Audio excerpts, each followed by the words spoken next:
دعائیں بھی ایسی دل سے نکلتی تھیں کہ وہ آج بھی مجھے اپنے الفاظوں پہ بھی جو ہے حیرانگی ہوتی. میں تو اللہ کے ہاتھ پھیلاتا تھا, اللہ تعالیٰ تو یوسف علیہ السلام کو کنویں سے نکال کے بادشاہ بنانے پہ قادر ہے.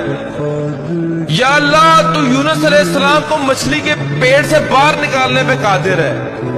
یا اللہ تو محمد صلی اللہ علیہ وسلم کو غار سے نکالنے پہ قادر ہے. یا اللہ تو موسیٰ علیہ السلام کو فرعون کے اوپر غالب کرنے پہ قادر ہے. یا اللہ تو ابراہیم علیہ السلام کو آگ سے نکالنے پر قادر ہے.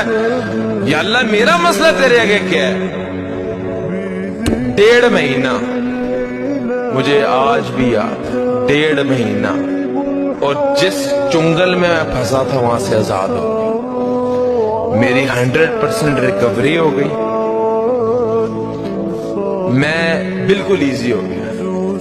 تب میرا یقین پختہ ہو گیا کہ میں نے زندگی کے اندر کبھی کسی مخلوق کے آگے کوئی ہاتھ نہیں پھیلانے, کبھی کسی کو کام نہیں کہنا. جب میرا رب چاہے گا میں رب کو کہنا ہے, میرا رب چاہے گا ہو جائے گا, نہیں تو کوئی مسئلہ نہیں.